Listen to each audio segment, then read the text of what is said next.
welcome to this 20th meeting of the Elders for Disarmament and the Cultures of Peace. We've shared an agenda, and I propose that we follow this scrupulously, because I don't think we've had any further suggestions for agenda points. Yeah.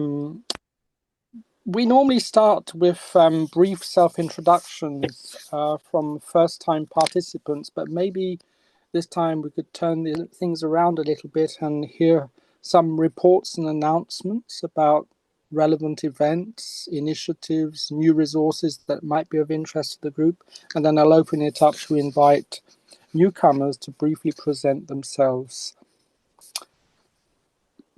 So, reports and announcements for various initiatives, events, new resources that would be of particular interest to this group. If I may, Michelle, can I go? go? Go ahead, yeah. Thank you. I just would like to report on the fact that yesterday we had a meeting of the Stop Rearm Europe group. And I must say there is quite a bit happening in Europe, but somehow there are many small initiatives, and there is always the feeling that the connection between such initiatives is tenuous at best. But there are many, and let me give you a few examples that impressed me yesterday. One is that there is a new group that are the quantum scientists for development, and they have a very articulate manifesto online. And if you don't know what they are, the quantum scientists, you may know about quantum mechanics, and it is something that has a tremendous not only interest in scientific terms, but applications for anything from laser to all sorts of communication devices, and possibly in the future even horrible kind of science fiction developments. And of course, some of those have implications for military applications. And these young scientists from all over the world are saying, we want to work on this, but we want to withdraw our capacities from sorry, maybe me should block. Please turn off. Mute. Can you mute if you're not speaking? Can you mute your camera, Yes. especially Okay. as Yes, background exactly. noise? Thank you. So I was saying that they don't want to work for the usual financial support available today, which is dual capability. Okay, you are asked to provide your capacities for certain developments, but you cannot assure that those developments will not be militarized and used for wars and other military mights. This is one group, but there were others.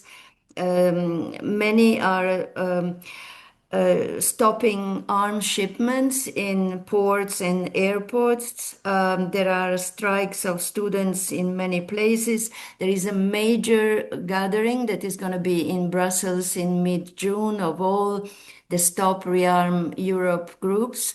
There are more than 800 groups throughout Europe, but some are tiny, and we are part of those. And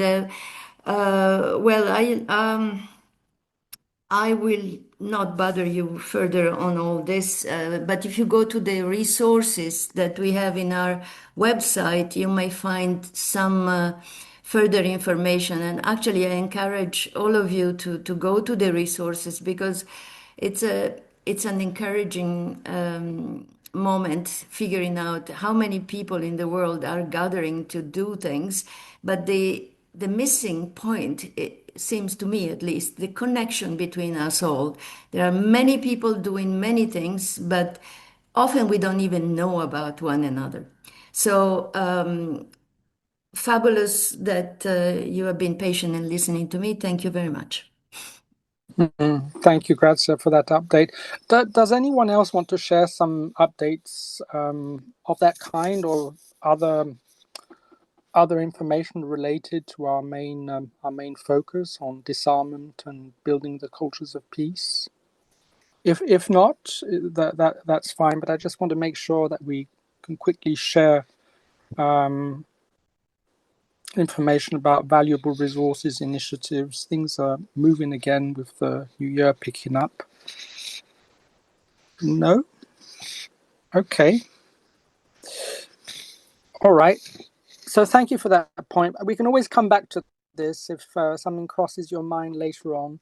But let's move now to some brief self-introductions. And I'd like to invite our first-time participant to perhaps switch your cameras on and maybe say a few words about yourself. It doesn't have to be very long. We'll focus on newcomers, not on people who've been around for some time.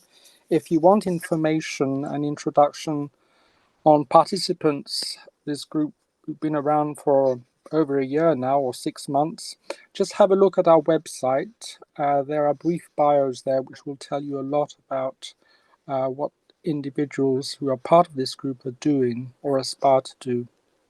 So, among the first-time participants, could I invite Kathy or Pernilla?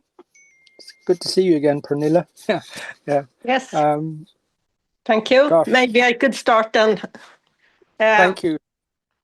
Hello, everyone. I also see some very well-known faces from old times. I am Pernilla Malmer. I am in Sweden. I retired at 1st of January this year from working for a long time at Swedbio, which is a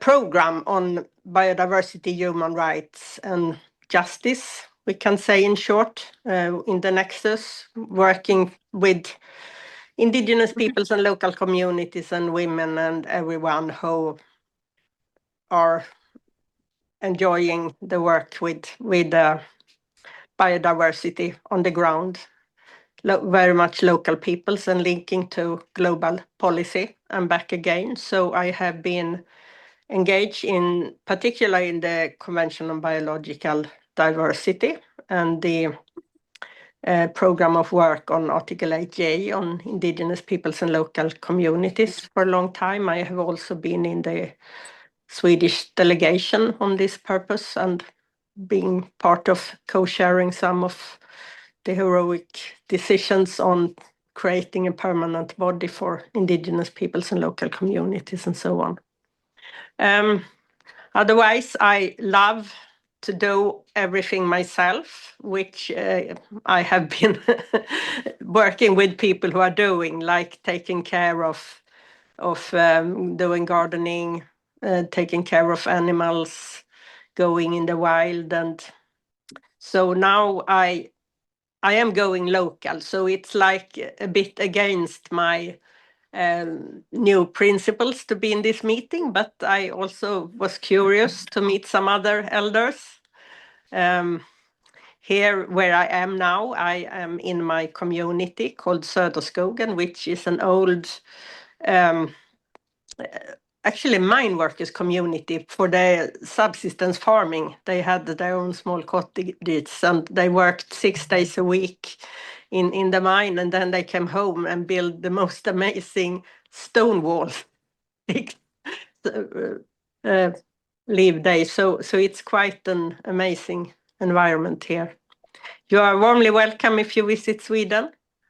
I have a lot more to say, but looking forward to follow how we can continue to do good things for the world, locally and globally. The world is absolutely crazy now, as we have heard the latest days. Yeah. Thank you, Pamela, and a very, very warm welcome. It's a real joy to see you again and to invite you in this group.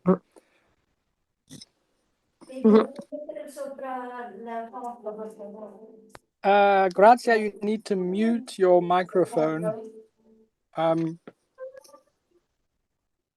Okay, Kathy, can I turn to you? I think you're a new person, Thank you. and I'm delighted to greet you in the circle.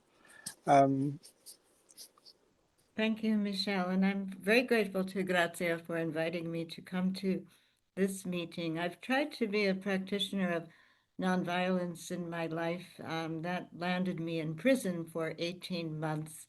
I served 12 months for planting corn on top of nuclear missile silo sites, and that was a very good education for me to be in a maximum security prison in the United States. And then subsequently, I served 6 months for criminal trespass to a military installation that was teaching torture tactics and disappearances and human rights violations in the south of the United States to soldiers from Central America, and another time for protesting operation of drones over Afghanistan.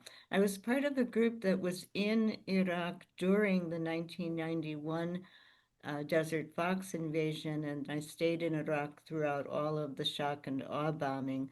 But in between, we tried to break the economic sanctions as often as we could.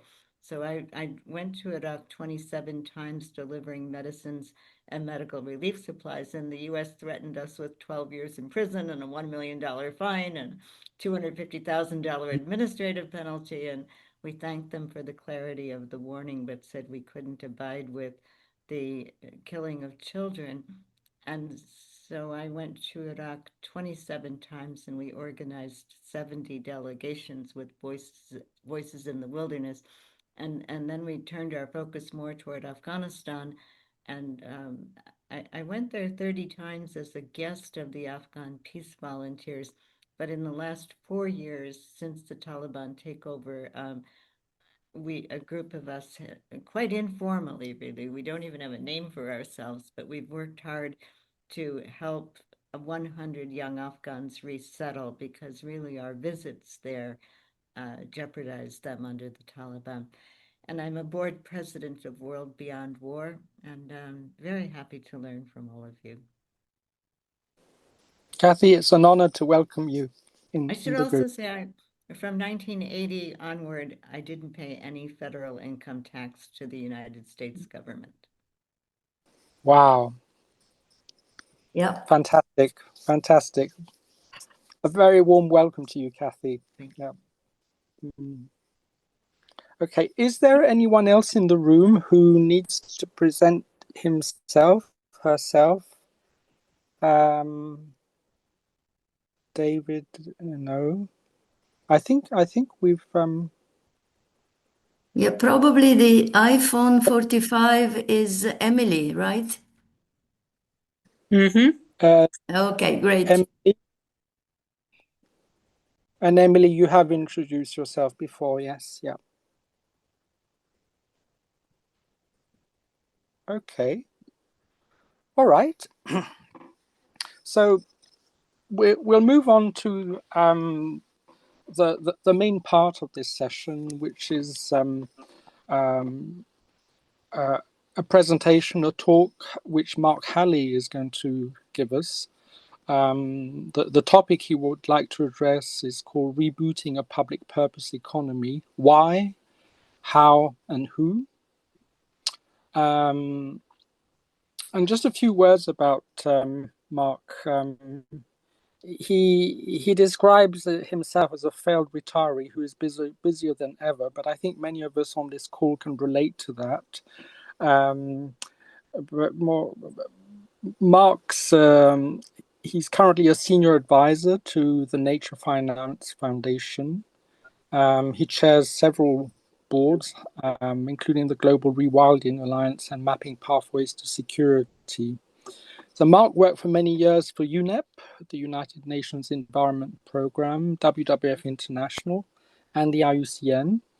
And after working all those years for these large organizations, he founded the European section of the International Institute for Sustainable Development. and he directed that group until 2016. And then he moved on as senior advisor to the UNEP inquiry into the design of sustainable financial systems, focusing specifically or more on developing countries. And Mark also helped establish, and he does remain a senior advisor to the International Network of Financial Centers for Sustainability that promotes an emerging program on biodiversity finance. So Mark comes with a lot of experience from these large institutions, and he's been following very closely a number of developments in these institutions and intergovernmental spaces. And Mark has kindly agreed to share some thoughts on rebooting a public purpose economy. Why, who, and how? And with that, I want to invite Mark. Have about 30 minutes, Mark, if that's okay. But if you need more time, that's absolutely fine. And after your talk, we'll open it up for comments, clarifications, discussion. We try and keep, for newcomers, these meetings to about an hour and a half maximum. But if the conversation is animated and we get engrossed in it, of course, we'll go over time, but not too much. But please do feel free to leave at any time if other things call you. The meeting is recorded, so people who are not with us, unfortunately, today will be able to access the recording, which will be posted on the website of Elders for Peace. And there we are. Okay, Mark, over to you. Thank you, Michel, and greetings to all of you. Elders, I guess the introduction underlined the fact that one of the things that elders tend to have is long CVs. So I'm sorry for that lengthy introduction of my background. It just means I've been around a long time, and but happily still here. I believe I'm the first repeat offender in the elders. Is this am I the only one who's speaking for the second time? Sort of, but the first time it was informal, Mark. Now, Okay. Gosh. Okay, well, So- if you want that label, we're happy to give it to you. Repeat offender if you wish. Well, okay. Well, you'll decide at the end of the talk how Okay. offensive I've been. So, the first talk I gave, yes, fairly informal, was on the role of finance and the way in which finance has divorced itself from serving the public good. And this time, I'd like to sort of pull the lens back and suggest that what was true of finance is true today of the economy as a whole. I want to look at I'm obliged to look at the issues from the standpoint of sustainable development. I don't have a background in peace. But I suggest also that there's actually very little difference in the way we approach the problems because they all derive from the same source. So whether your concern is spreading peace or avoiding conflict or ensuring that the planet has a future, we are addressing the same sources for those problems. So I think the fundamental question is, how do we choose to live together on this planet? And how we answer that question, I think, will determine whether we achieve peace and sustainable development or neither. And I remember when sustainable development became famous, UNDP wanted to take a step ahead and sort of claim that they were the people's side of sustainable development and proposed the slogan, sustainable human development. And my friend Hans von Sponeck, whom Kathy may know from Iraq, objected to it, saying that development that is not human is not sustainable.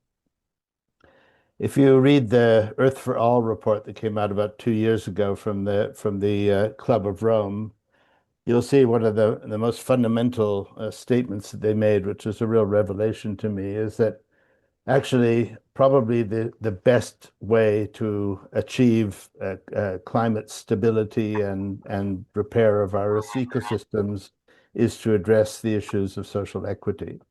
And by addressing the issues of social equity, you'll probably make the greatest contribution to stabilizing climate and biodiversity. So I speak from a sustainable development point of view, but I don't think that that puts me in a side or in a category, but actually as one of all of us concerned by the same things and looking for the same outcomes. I'd like to organize my talk in three parts. The first one is basically where are we now? I think we're all aware we're not in a good place.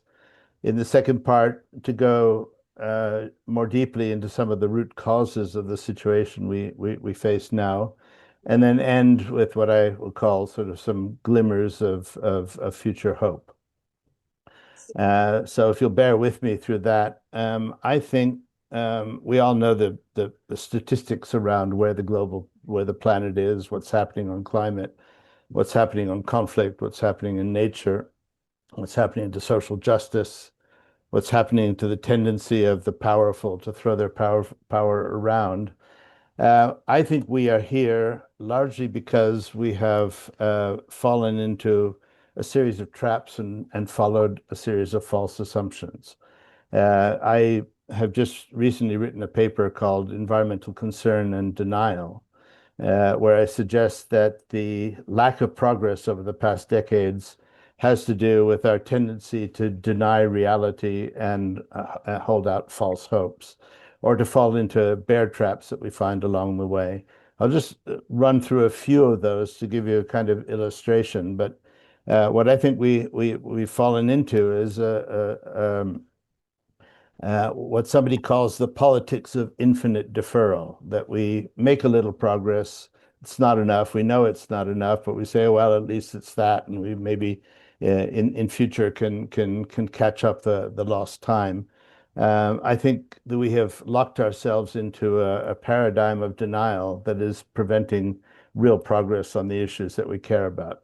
So one of the first false assumptions is that we're not acting because we're not clear about what the science tells us. What does the evidence say? There's doubt about the evidence. And I think increasingly in the area of sustainable development, that is a false assumption. The science on climate change, the science on nature loss is as robust as the science that tells us that heavy smoking leads to health problems or that the earth is not flat. So there's this idea that once the science was clear, we would act has proved to be false.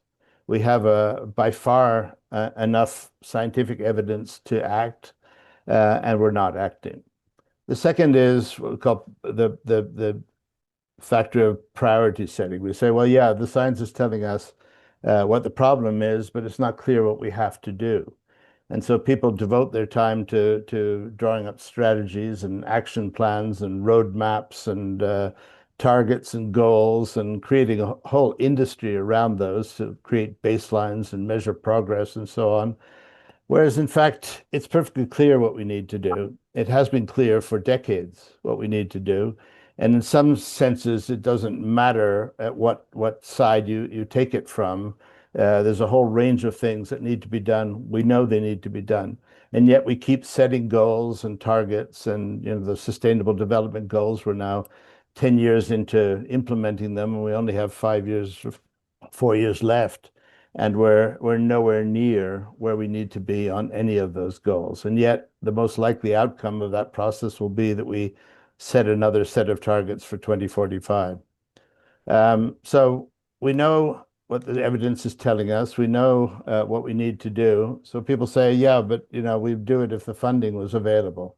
There is plenty of capital out there. It's simply not being directed at these priorities. So it's not a question of overall availability of funds. It's more a question of how funds are spent and the incentives around the allocation of funding. If you look at the global biodiversity framework that came out of the Montreal Conference of the Parties, it says that we need $900 billion to implement the GBF and to address our global biodiversity problems. If you look more closely, of that 900 million, 700 million is actually stopping to do the things that we're doing now that are undermining biodiversity. So the question is not how do we gather money to throw at biodiversity problems? The question is how do we stop doing the range of things that undermine biodiversity worldwide? We fall into the trap or the false assumption of believing that the decisions we take are commitments. Every COP, Paris in 2015, people came back saying the world's governments have committed to a series of actions to address global climate change. But actually, they are not commitments. By calling them commitments, we fail to understand what they are. They are, in fact, promises, and those promises are routinely not fulfilled. So this idea that you can have commitments without some kind of a price to be paid if you don't implement them means that they are drained of all meaning. We fall into a series of traps. One is I call anecdotalism, where we pick up a heartwarming story from somewhere and spread it around with the hidden suggestion that this is the new reality or that we're on the cusp of a major change and this will become characteristic. Whereas in fact, it does not. It's simply an anecdote. Another trap is the trap of despair, saying, well, things are so bad.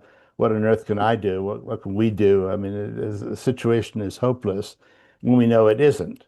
And then the final trap I'll mention is our acceptance that that certain things that we supposedly care about are implemented in a partial or selective way. We all talk about the need for a rules-based order, and we're happy to apply it to Ukraine, much less happy to apply it to a place like Gaza. And so if you look back, I look back at my career in sustainable development, which started in the 70s, and I'm getting an echo here.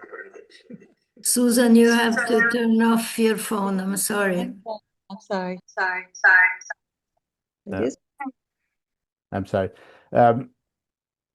I think of something that a friend of mine, Gus Speth, who ran the UN Development Program for a number of years, said after he retired. He said that reflecting on his 25 years of promotion of sustainable development, he realizes that he's been walking north on a southbound train. And I think that's, in a sense, a sad summary of much of the efforts that have been made over the past few decades. Now, let me turn to the second part of it. And a number of people in the conversation before we formally opened this meeting were talking about Mark Carney's remarkable speech, not that everybody agreed with everything that he said, but the fact that he stood up there in Davos and said the things that he said. So one of the things he said, that we're in the midst of a rupture, not a transition. And we understand that this rupture calls for more than adaptation. It calls for honesty about the world as it is. So we will not, I think, begin to turn things around until we are able to be honest about where we actually are and drop some of these false assumptions that we've been subjecting ourselves to and try to close the traps in which we have repeatedly fallen. One part of that reality is that we are at war with the fossil fuel industry for the future of the planet. And so far, we're losing. The expenditure of public taxpayer money on subsidizing fossil fuels is greater than the expenditure on combating climate change. And, just to pick a silly statistic, the last couple of years have been record years for sales of mega yachts and private jets. So it is not that we have finally understood that climate is a problem and we need to wean ourselves off fossil fuels. We're actually in the grips of a fossil fuel economy that is very, very difficult to break and is becoming more and more aggressive. We are progressing in some areas, and I don't want to be a pessimist. There are a lot of things that we have managed to do and succeed with. But the fact is that the pace and scale simply don't fit the dimensions of the challenge. So how did this all happen? Where did it begin? In my view, it happened in the early 80s with Ronald Reagan in the US and Margaret Thatcher in the UK, and what was called the Washington Consensus. This idea that if you liberated the economy from government controls and allowed it to do its thing, that it would generate considerable wealth, and that wealth would enable us to address our social and environmental problems. They managed very cleverly to capture the narrative and turned the Washington Consensus or neoliberalism into the dominant narrative. You know, Francis Fukuyama wrote The End of History, as if the Washington Consensus or neoliberal economics represented the final arrival of humanity onto a sunny plateau that would represent humanity for the future. Margaret Thatcher is famous for her slogan, "There is no alternative," that this is the only option that we have. And by capturing that narrative, they managed to spread this sense that not only is capitalism the only viable political and economic system, but it's now impossible even to imagine a coherent alternative to it. And of course, because it represented a liberation from the overweening role of governments, it included a systematic attack on government, which became a systematic attack on the public sector, and finally, in its final phases, a systematic attack on the notion that the public good was the central purpose of development. It shifted our notion that development was essentially for the defense and promotion of the common good, and instead turned to expanding the scope for individual success and advancement. So there was a turning point there where the purpose of development, the purpose of the economy, was to enable individuals to move forward, to get rich, to invest, to create, to innovate, but that was the obstacles in the path of that opportunity and success were largely the overweening role of government. So everything sort of follows from that shift away from the common good as the center of development purpose. The attack on the role of government, the attack on the checks and balances built into the public governance system, the capture, now almost complete, of the mechanisms for opinion formation, the gradual spread of lawlessness by the powerful, confident that they in fact enjoy an effective immunity.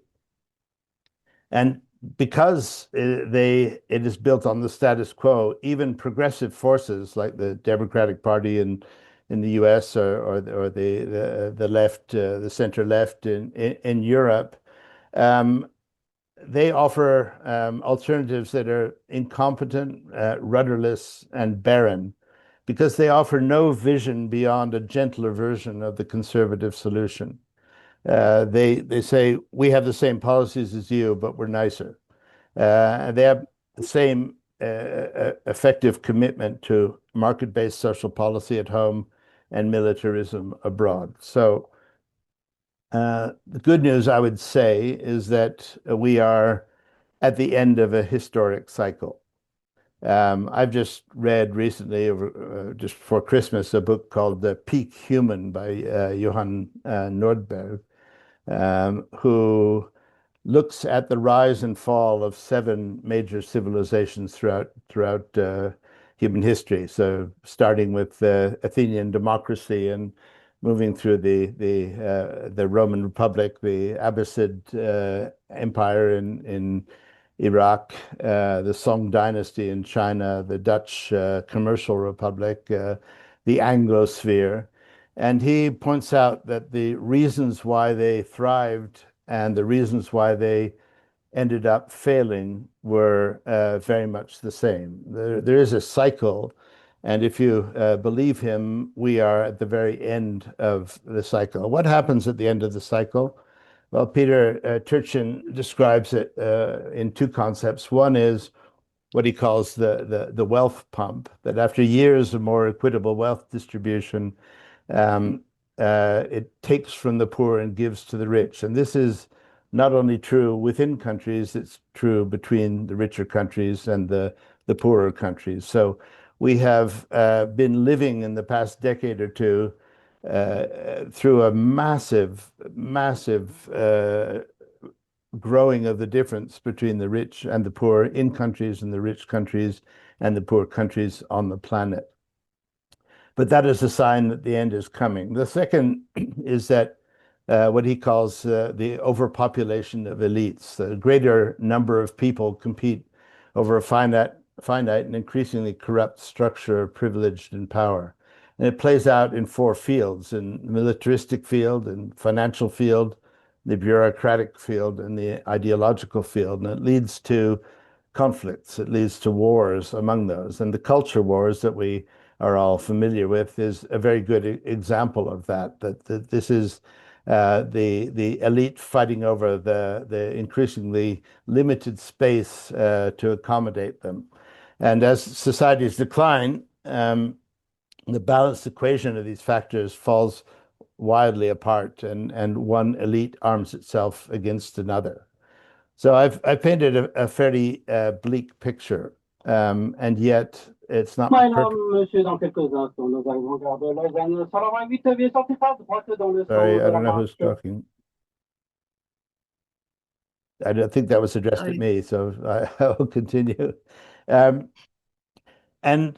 I don't think that all is lost, at least not yet. And we talked about Mark Carney's speech in Davos.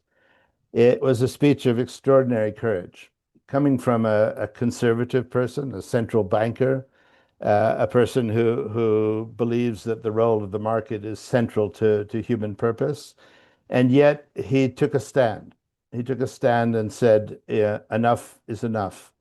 He called for a series of things that I think provide some of the elements for what we need to do in the future to get out of the traps we've put ourselves in and to start taking a stand ourselves against this phenomenon that we're seeing. So he referred to Alexander Stubb's values-based realism, and this is something the president of Finland wrote in Foreign Affairs a few weeks ago. But his main message was that we have to start by taking on the world as it is, not waiting around for a world we wish to be. And how does that begin to happen? Well, Jonathan White calls for a series of things. He says, you need to start with a vision of the future that we want. You need to know what your destination is before you can start plotting pathways towards it. And he talks about this vision of the future serving three purposes. One, provides a critical perspective on the present. Two, it helps to form a collective political agent by providing the shared goals that bring lots of individuals into an organized group. And thirdly, they present a source of commitment, especially during the transition trough when projects for social change entail short-term disruption. So we need to start with a vision of the world as we would like to see it, be proud of that vision, promote that vision, and try and craft a narrative around it. The other thing that's needed for change, we all know this from our own careers, is deep-pocketed donors. We need think tanks and policy networks. We need a political party that can reliably win elections, and we need the ability to shape political opinion everywhere and a persuasive moral perspective. Mark Carney at the higher level offers some organizing principles for that.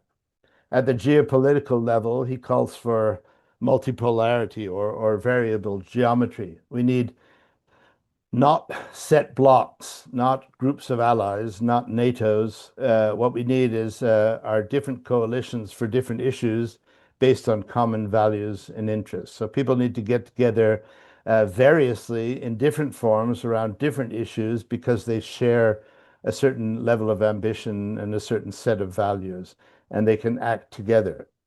He calls for building coalitions that work issue by issue with partners who share enough common ground to act together, so beginning to create a dense web of connections. It means building what we claim we believe in rather than waiting for the old order to be restored. And he had a wonderful phrase in his speech where he says, we know the old order is not coming back.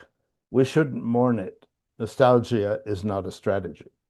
Mm-hmm. So I think at that level, he has set a series of guideposts and approaches that, in my view, are very attractive ones and are rooted enough in reality to offer a chance of being selected. I personally feel that the Trump administration and Trump himself have perhaps taken a step too far, and that Mark Carney's standing up to him might prove the beginning of an organized reaction against this and an organized search for an alternative. We need to set norms for human behavior and accountability systems to enforce them. It's no good setting norms that can't be enforced. We know that. That ends up with promises that are unfulfilled. We need an accountability system that works. We need to reinforce, develop, and use the laws that we have to ensure that society evolves and that it seeks to reach its goals within a framework that is represented by agreed values, policies, and laws. We need to develop forms of citizen finance that help us break the stranglehold that the banks and financial institutions have over our economy and therefore over our society. We need to review our fiscal system so that we're taxing bads and relieving fiscal pressure on goods.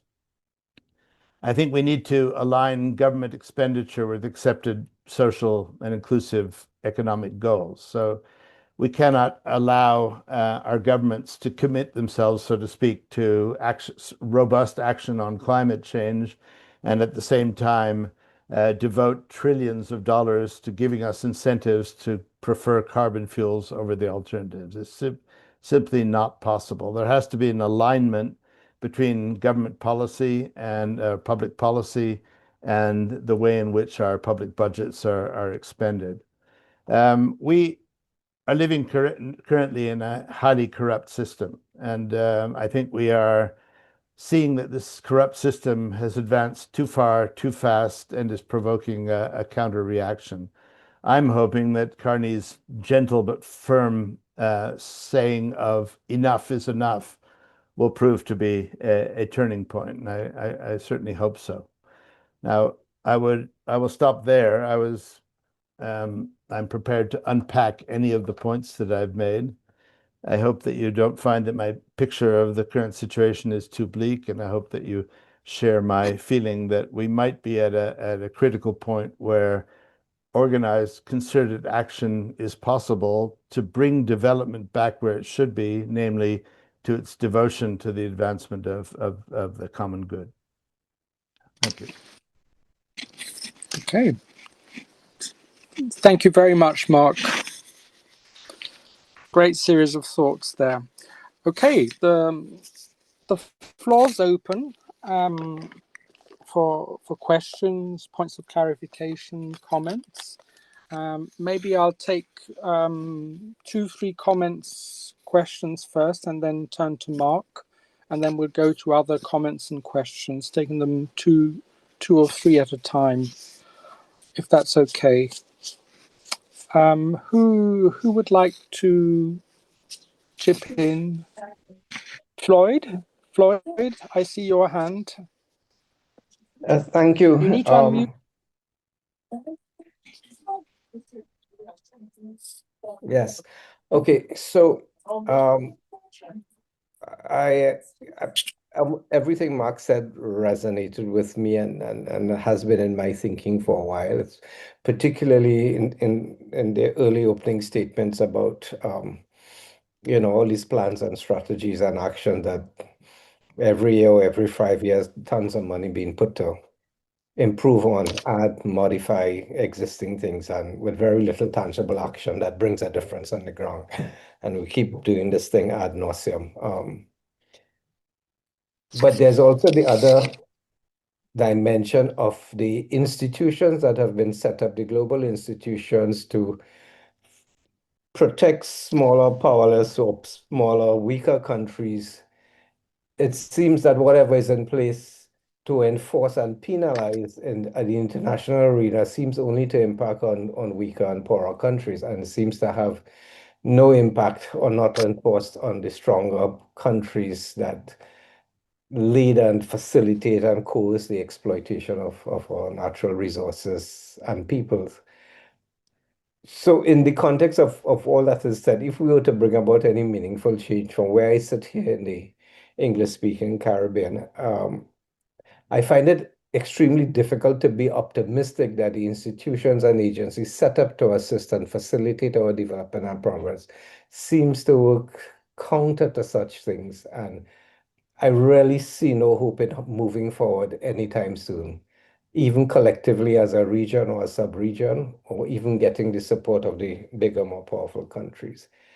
So based on your experience, Mark, and which you will probably answer after we get a few more questions, where does the path lie that for smaller, like our small island states, where can we turn to? Where can we have the help and support to really firmly anchor us in sustainable development?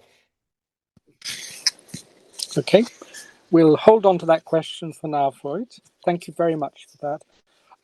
Now, I see a hand raised for iPhone 45. I don't know who is iPhone 45, but maybe you could switch your camera on and ask your question. I think I'm iPhone 45. This is Paul Srivastava. Oh, hello, Paul. Welcome. Yes, Hi, Paul. okay. Yeah, hi. I'm in a public place, so I won't turn on my phone. But I just want to say that I agree with everything that Mark has said. He said it so eloquently, so beautifully, and with so much relevance to what is going on, bringing in Mark Carney's comment from yesterday. And Mark has been saying this stuff for over a year now, and I'm so glad that at last at Davos he gets some attention to the fact that we are living in a rupture.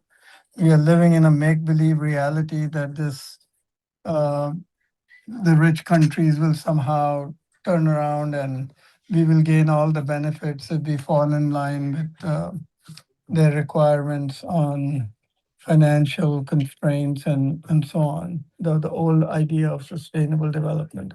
So I think we are at a new moment now, and we need to be acting. I think this new multilateralism that he's talking about, that involves middle nations and regional coalitions in a kind of network, I think this is a really hopeful opportunity that we could use to perhaps displace the gridlock that the superpowers have put us into for the last 70 years.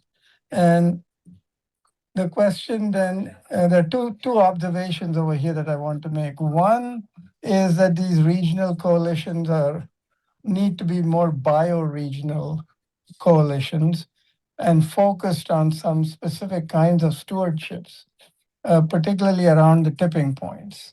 So I can see the Nordic 8 trying to assure Arctic security and preventing the collapse of the ice shelf as one formation. And there can be other formations in other parts of the world, obviously.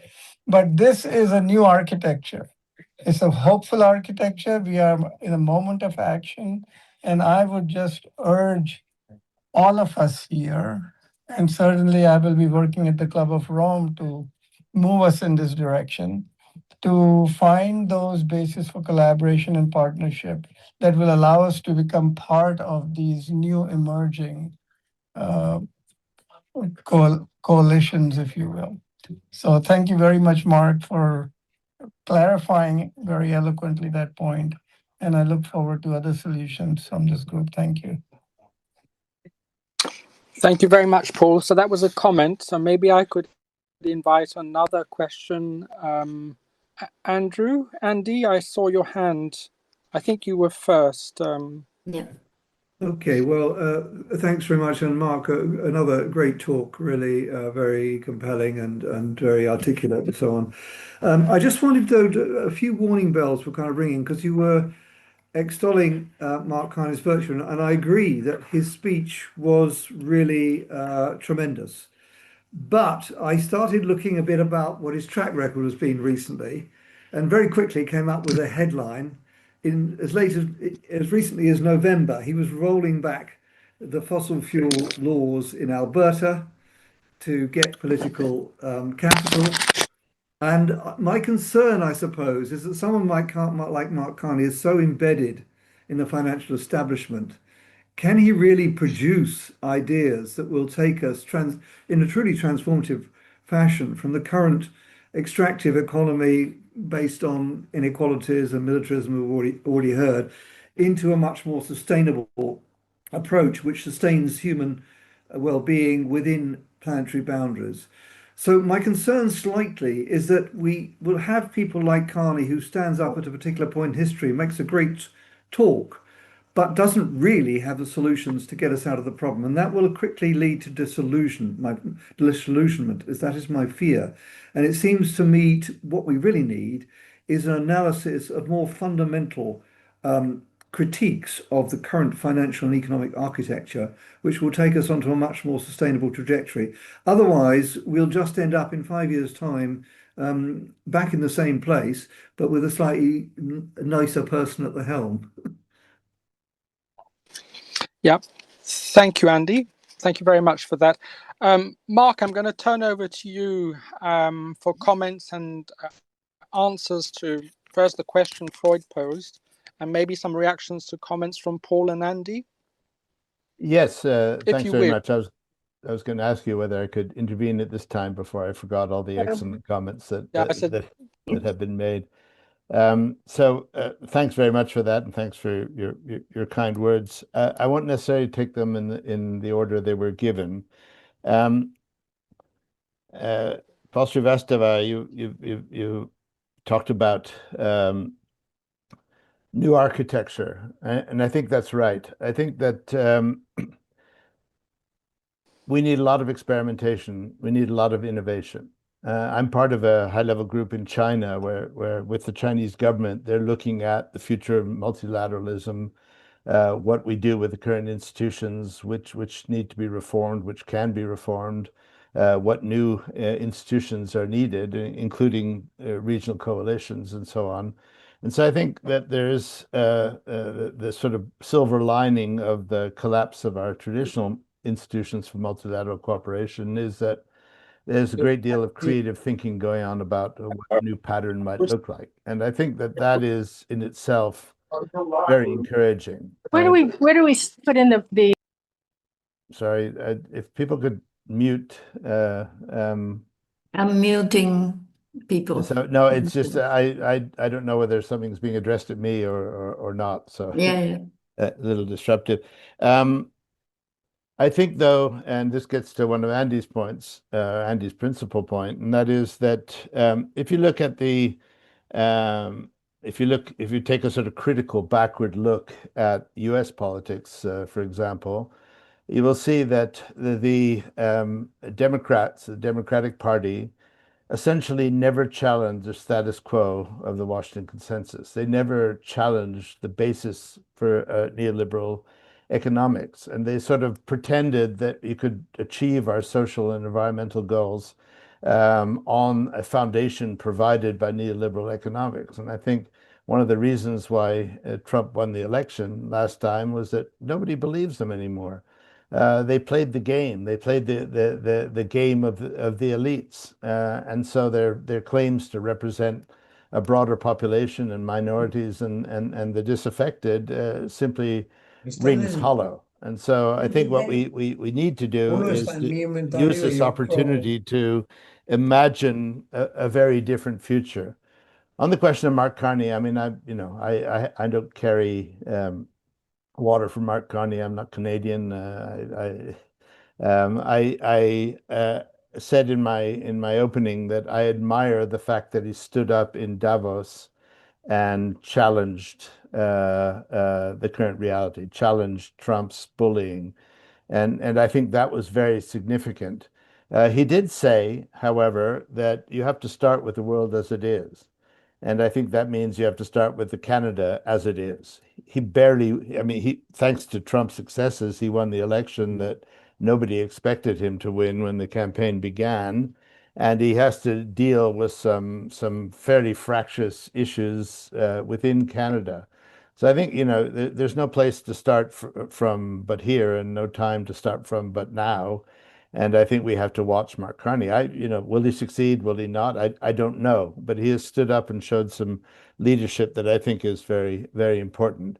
You'll be glad to know that his wife is a very strong environmentalist. So you can be sure that he's getting quite a lot of commentary over the dinner table. So it's not that he's simply one of your classic people from the financial world. He was, as the head of the Bank of England, very, very forward-looking. Started that whole question of the prudential risks of climate change and biodiversity loss. He started the coalition of central bankers and financial supervisors for sustainable finance, and so he has taken a lot of steps to try and move us in the right direction. His Wreath lectures are really quite remarkable, so that his intellectual capacity, I think, is not in doubt. What about the problems of the poor countries, of the small island developing states? Floyd, I was talking with a Minister of Finance from St. Lucia not long ago and saying, you should consider doing this, and how about that? And other countries have done this. And he stopped me in mid-sentence and said, Mark, what you have to realize is that 90% of the decisions that affect St. Lucia are not taken here. They're not taken on this island. They're taken in the WTO. They're taken in the World Bank. They're taken by the U.S. government. They're taken by the conditionality placed on credits to the countries, so that the room for maneuver is very, very small. And I think the answer to that is to imagine a different form of development based on what these islands already have. So in nature finance, I'm working on something that we call the bioeconomy. The bioeconomy is not simply, trading in herbal teas and traditional medicines. It's an economy whose operation leads to nature positive outcomes. In other words, it is the sustainable use of natural products, but it's also the development of approaches that relieve pressure on natural resources at present, so that you could say that vertical agriculture or alternative proteins could be part of a bioeconomy. And then it includes all of those range of new approaches that involve biotechnology, so biocements, biomaterials, biomedicines, bio building materials, and so on. If you imagine that the condition for the economy is that all of its activities have to be nature positive, then you begin to create an economy that moves in a different direction. My dream is that, and I'll stop with this, that we could set a standard that requires all use of finance and all corporate activity to be climate neutral, to be nature positive, and to be socially equitable. And you might say, oh, that's a utopia. Actually, it's not. It would be very easy to do. There were years when we said that we cannot, that our countries said, in fact, 250 years, when they said we can't possibly operate without slavery. And slavery came to an end and a new social norm came into place. There were years in which corporations said if we're obliged to no longer employ children, we'll go under and the economy will collapse. Most of that practice has ended and the economy hasn't collapsed. A new norm, a social norm came into place. Well, I want a social norm which treats the destruction of nature and climate in the course of making a profit the way we would treat a company or a financier that employs slaves. It should simply be unacceptable. And then the whole world with its creativity and its technology can reorganize around that norm, that social norm. But that demand has to be created. It has to win the narrative wars, and it has to be put in place by a few first movers who draw a clear advantage from it. Okay, thank you, Mark, for those responses. I'm going to move to Alberto and then Grazia and then Corrado. We'll take those three and then go back to you, Mark, if that's okay. Please. Alberto? Michelle Corrado was first. Well, you were? I beg your pardon. Okay, Corrado, you go first, Corrado. If I I don't have always see to talk before, it's all Corrado, right. you go ahead. Yeah. Okay, I go. Well, Thank first you, of all, let me say that I appreciated very much Mark's presentation. That's very much along the lines of my work, most recent work. I've been very critical, by the way, about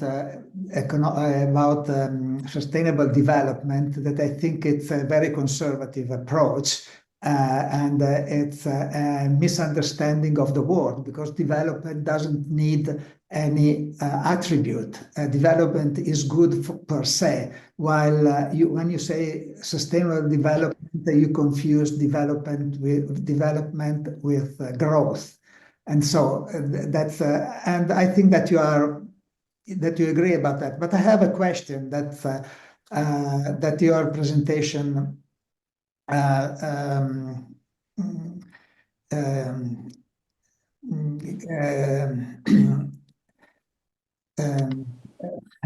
oh my God, I don't find the word that was used by your presentation. Spurred by the presentation. Spurred by your presentation. I'm sorry, but I'm getting old, and so I lose the We word. all are. We are in a good company, I hope. So anyway, no, my problem is about we all are against big corporations, and you said that also government are very corrupted. How can we go through this problem? Because I really don't trust the big corporations, but I don't trust also the big government. And so how can we resolve? Can we really rely on the governments to solve the problems, or the governments, big governments, are part of the problems? We have you didn't talk about the huge welfare states that are huge, and per se they are bad, and because they are huge, they are bad in the organization. They don't create public citizen participation and so forth. The other point, and if this is the question about how do you think the government could be reformed, or could work indeed in this direction. The other observation is about is there first the project or the action? Does action come before the project or after the project? You have mentioned utopia, and have been working about utopia in the last 3-4 years, and maybe more. I think that we need the thoughts, the ideas, we must know where we are going, where we are headed to, before we start walking. There is the famous quote that there is no good wind for the sailor who doesn't know where to head to. So, and we need probably, I think this nowadays it's the moment in which we have to elaborate new ideas more than to act, and to let other people to act. But nowadays it's difficult, in my opinion, to have any kind of action, while we have it's probably time to think and to plan, to devise new ideas. That's it. Okay, thank you very much, Corrado. I'm sure Mark will come back to that. Alberto, and then I'll go to Grazia. Alberto, do you have a question, comment for Mark? I think you need to unmute, Alberto. Can you hear me? Yeah. Can you hear me? Yes. Yes? Yeah. Well, great. Incredible. I made it. I agree very much with what Corrado just said, that this is a moment that we need new ideas, but very new ideas. Let me emphasize that. Very new ideas, because to go back to what Mark Halle said in his most interesting speech, one of the numerous points he made, he said that he thinks we are at the end of a cycle, meaning the cycle of the dominance of neoliberalism. And now I want to agree, and I do agree that neoliberalism is a cycle that will have an end, because it is just merely too absurd a construction of the human society and of the world. So it will have an end. And the end is not as far as neoliberal thinkers might think, but I wouldn't compare that to the end of the Abbasid Empire, of Athenian democratic civilization, which only lasted 2 centuries, because that, I think, is a minor cycle. The neoliberal is a minor cycle in a much event that is going on and of which we are part. Not the end, the beginning of a new era, which will be a global era, a planetary era. I think there is a difference between saying global, which is what neoliberals are very fond of, and planetary, which is what we should be fond of. Now, in this new era, the whole planet is all connected in a way that has never happened in history. Never happened in history. So in this new era, what really matters, what really is decisive to the life of every single individual, is what takes place at the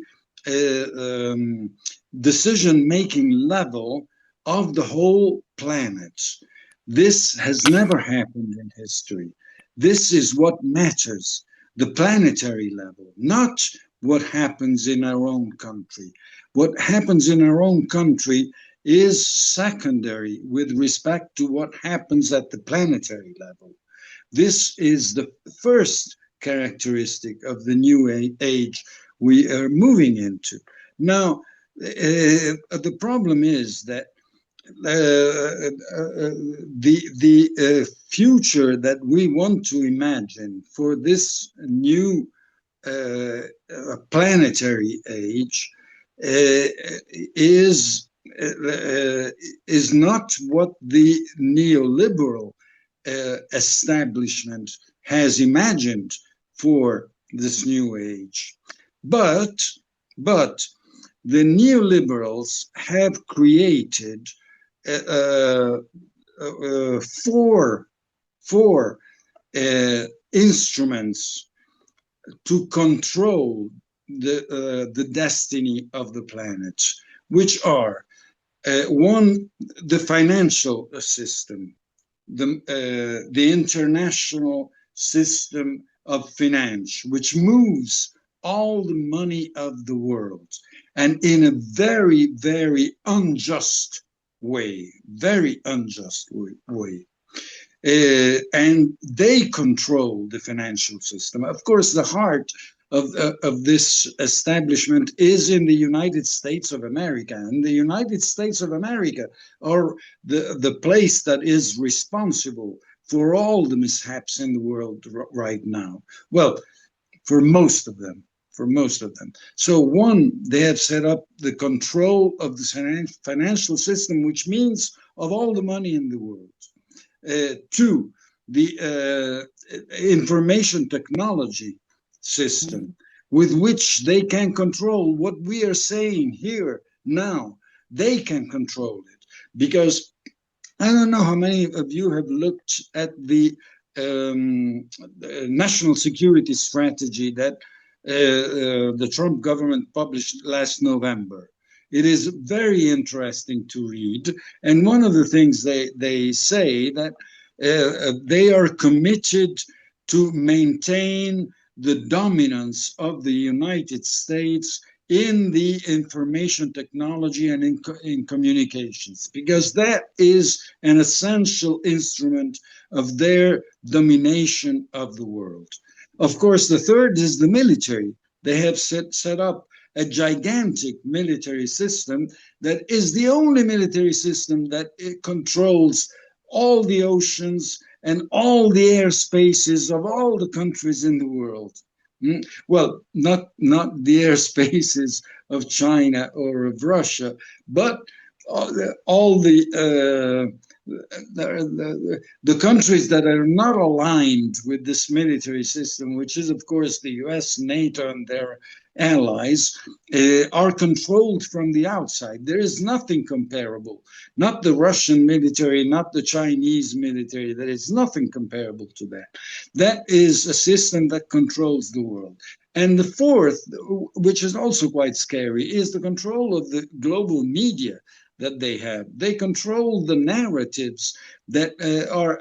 I watch the Turkish TV, the Chinese TV, the Al Jazeera, and I see that it's always the same dominant narrative that comes from the United States of America. So please excuse me if I've been so long, but I think, and I come back to what Mark said earlier, that we have to have a long look in the future. We must have clarify our ideas about where we want to go, what we want to reach. So I think that I haven't heard Mark Carney's speech, but the idea that our only hope is what was the formula? Issue-oriented communities. Coalitions. Coalitions, yeah. Well, no, that's very minimalistic, very minimalistic. We need a new world order. We need a new constitution of the world. We need a great reform of the UN. We need a new agreement between nations with a new system of rules that will prevent the domination of the arrogance of powers like Trump is doing now. So this is a very difficult task, but the first thing is that we must think. As Corrado said, and I come back to that, this is the time where, first of all, we must understand where we want to go and what we are living through. And please, again, excuse me for speaking so long. Thank you, Alberto. Lots of food for thought there. Mark, do you want to react to any of this at this stage? We've had two fairly long interventions from Alberto and Corrado. Would you want to respond to that before I invite Grazia to pose a question? Sure, and I'll try and do it briefly because I'd like to hear from others as well. Yeah, Corrado, we could have a debate about sustainable development, its merits and its weaknesses, and we'd probably end up agreeing very substantially. I do not believe that sustainable development requires endless growth, and I think a lot of the sustainable development community doesn't either. It's the quality of the growth, it's the quality of the degrowth that we have to focus on. Do we need action before vision or vision before action? I made the case in my talk that we need to know where we want to go, and made some tentative suggestions in that direction. There's an American expression that says, If you don't know where you're going, any road will take you there. And I think that we need to be clear on a shared fundamental vision. I believe that if it were me formulating it, I would look at how you place the public good, the common good, at the center of development purpose, and reorganize our institutions around the service of that purpose. So that we would have to reverse this idea that the economy is there for clever, dynamic, well-connected people to exploit, even if it's at the price of the majority of the population. I think we have to move away from that. And I believe we have taken things to such extremes with neoliberalism that we are close to a collapse and a rejection. And so I think it's important that people with ideas, with vision, put forward that vision, articulate it, gather and mobilize around that vision, and then figure out what are the best pathways to take you there.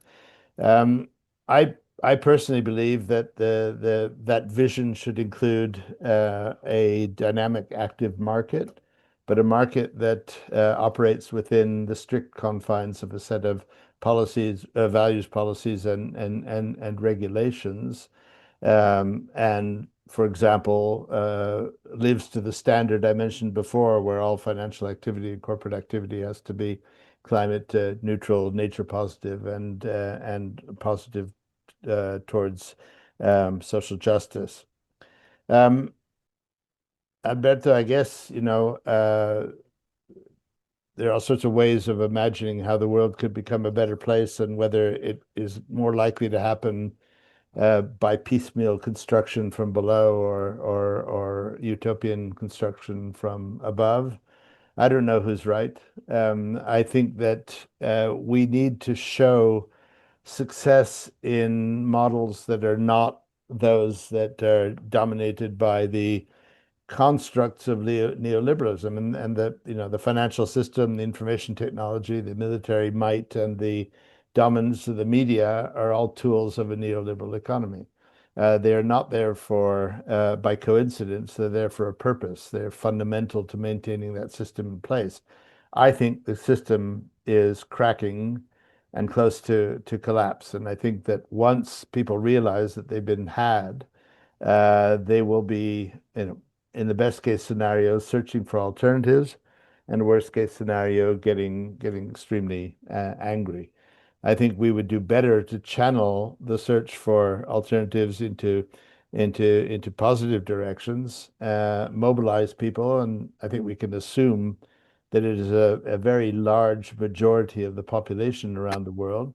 I would say it's even a very large majority of people in the United States that would welcome and help construct such an alternative. So I'm slightly more optimistic. I do think it is a time for vision, for innovation, for ideas, for dreams, for utopias, because we must replace the system that has taken the world to the edge of the brink. And I'll just make one final comment on that. You say the neoliberal phenomenon is a minor one compared to the rise and fall of empires throughout our history. I would dispute that. It's the first one that has actually threatened to destroy the planet.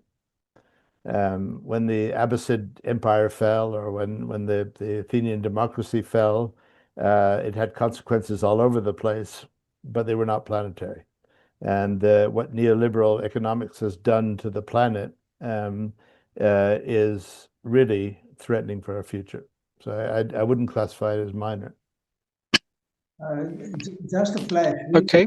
We all call sorry, Corrado, in the interest of time, I'm going to turn to other people who haven't spoken yet, if that's all right. Yeah. Thank you. Mark, thanks very much for those reactions. We have another 10-15 minutes at the most, so I'd like to turn to Grazia and then Tom, who've been patiently waiting to come in the room and share their thoughts. Grazia, do you want to start? Thank you. I would like to offer a little bit of sense of positive for both the great talk by Mark and the resonance that he has with the talk by Mark Corning, Corning, whatever that pronunciation is, Cormay, yesterday or the day before. And what I consider as well a main issue and problem with both. So the sense that really awakened my enthusiasm for what Mark Corning and Marker said is that we are leaving behind this idea that we are just an homos economicus and only what counts is that we have more money in our wallet. That Prime Minister of Canada said this different coalitions, issue by issue, reminded me of the fact that we all have different friends in life, different selves that we have with one person, then with another, and it is only by forgetting that we have all these different realities and personalities that we are stuck into what is today neoliberalism, because we have been all blocked into a uni-value system in which the only thing that counts is money. So I welcome very much this opening up of all of us, countries, people, individuals, groups, to become multiple and say, okay, we can be together with some for this objective, we can be with others for another objective. So this is the pluralism that I really believe is part of the best of humanity and the best of politics. However, what I do not very much agree with is the idea that this neoliberalism started with Thatcher and Reagan. I think it started much earlier. And I think that we are running the risk of changing something so that everything remains the same. The old said of the Gattopardo. Sicilian, noble people in the Gattopardo. So the point here is that I did not see neither on our mark, neither on the other mark, a critique of the problem of power, because it is not only money, it is power. And it is a little bit what Alberto said before. We have still to analyze what is the fundamental problem that pulls all of us together in this group of elders who want to work for disarmament and the cultures of peace. And the fact is that we have today a military, industrial, academic, media, technology, informatics system that is oppressing all the forces of good. And so if we do not manage to make a good analysis of the militarism that is suffocating the world and the connections with the political systems that benefits from it, and then, is motivated and is actually enabled by the deep financial powers in the world to go on and to link with the media and create this suffocating situation. If we do not have a meaningful and an all-encompassing critique of that, we really will go nowhere. And that thing needs to be exposed to everybody. And that thing is not going to be exposed because, frankly, very few are ready to say today that we all long now for freedom and liberty in Iran, because we have been brainwashed by a media situation that has told all of us that there are so many people killed, and this is because there are tremendous political, military, and economic interest in making us bleed for the poor people in Iran and not for the other poor people in other places in the world. So we need a clear vision of the complex militaristic situation in order to even hope to have some way out of the mess in which we are. So I like, Mark, if you want to react to what I said and set me right. Thank you. Okay, maybe I could, Grazia, maybe I could invite Thomas to also share some thoughts, and then over to Mark. All right. Thomas, you've been waiting some time. Thank you very much. I'd really enjoyed Mark's presentation, which I found to be terrific in various dimensions, also clear, concise, and to the point, and saying all that he said in that time frame is a tremendous accomplishment. The limitation I found in that perspective, however, is what I see as a Northern Hemisphere bias, particularly by focusing on Mark Carney's speech, important as that was.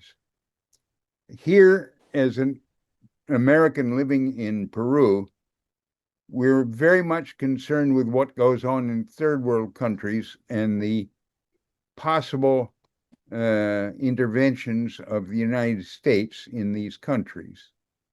In Peru, given what's happened in Venezuela to begin with.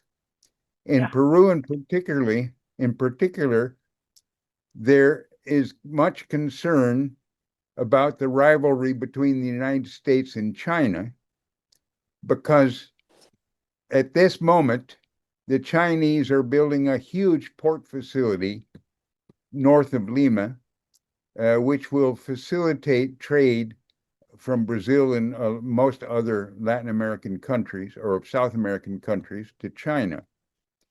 And most people in this country look forward to that as an opportunity of increasing the benefits to the Peruvian population as well. But given what the stands that Trump is taking, particularly in Venezuela, but other places as well, there's a great deal of concern that could lead to violence here. Thank you. And I also want to state that I am in full agreement with Grazia's intervention just now, and I think she addressed some of the points of getting beyond the Northern Hemisphere bias.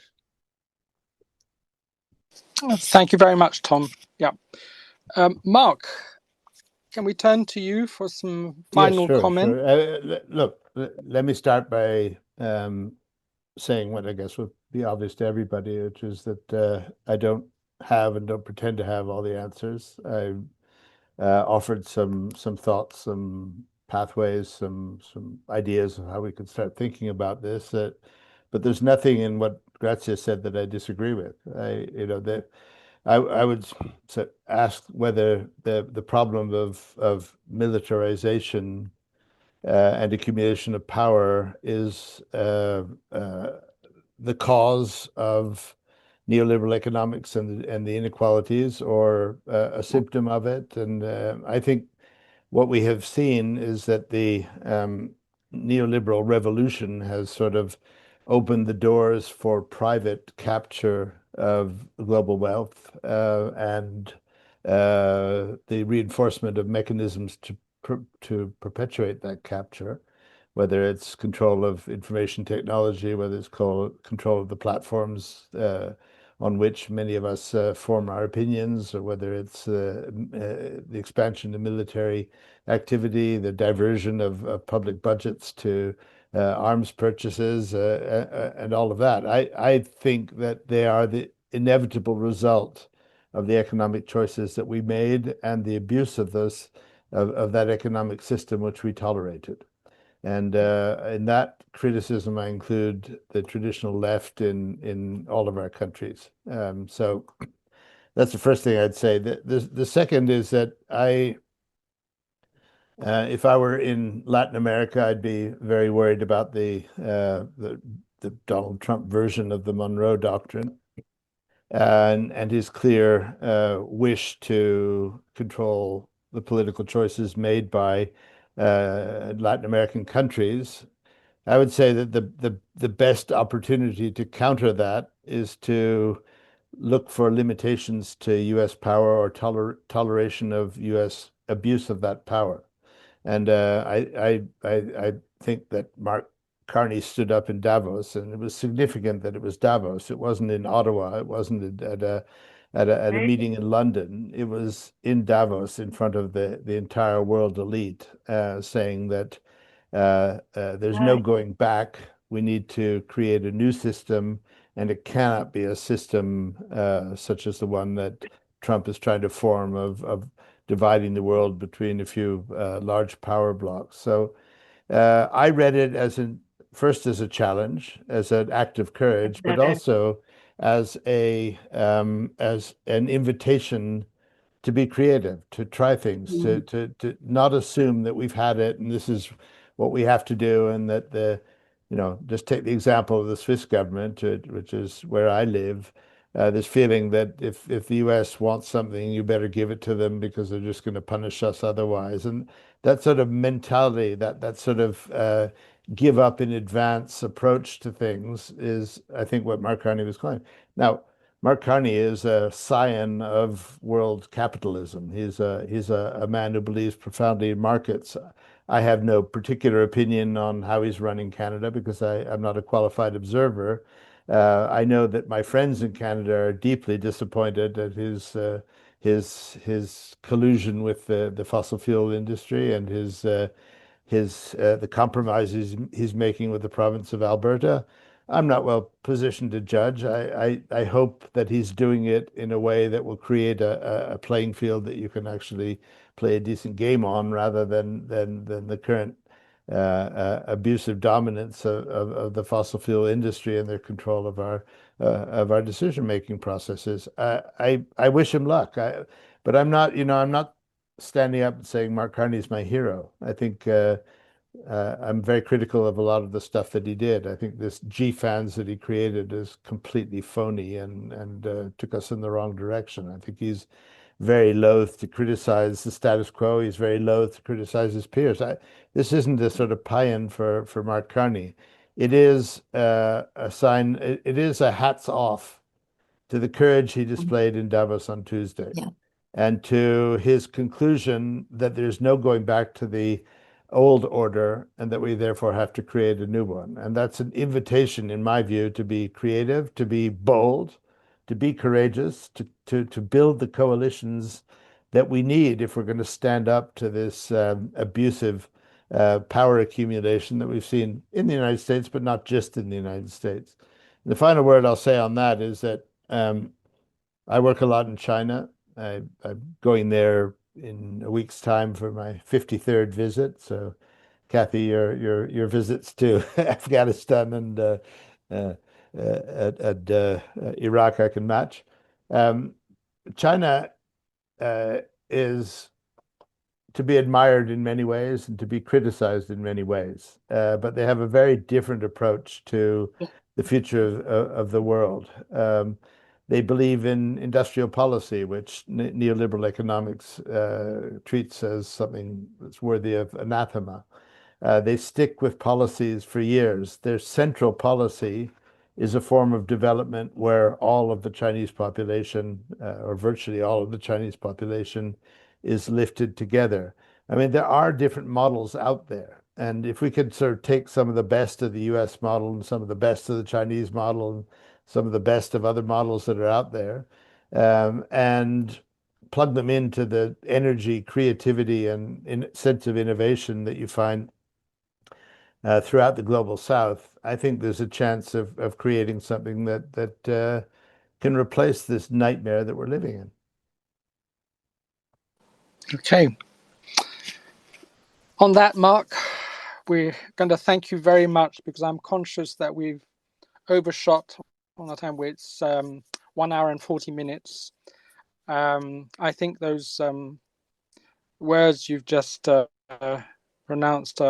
closed this conversation very well.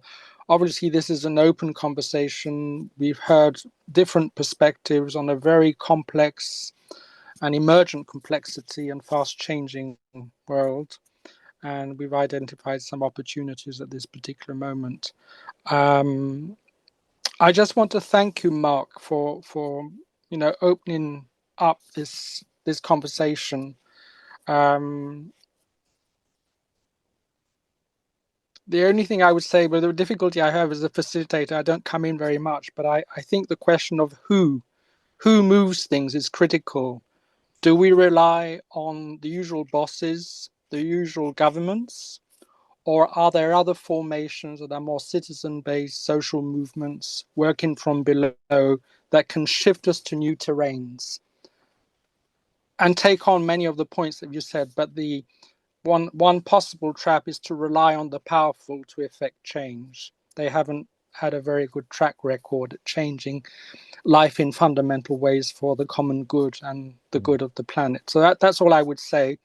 But I just want to thank you, Mark, on behalf of everyone for those thoughts and putting these ideas to us in such a succinct way. And many, many thanks to all the others who've contributed.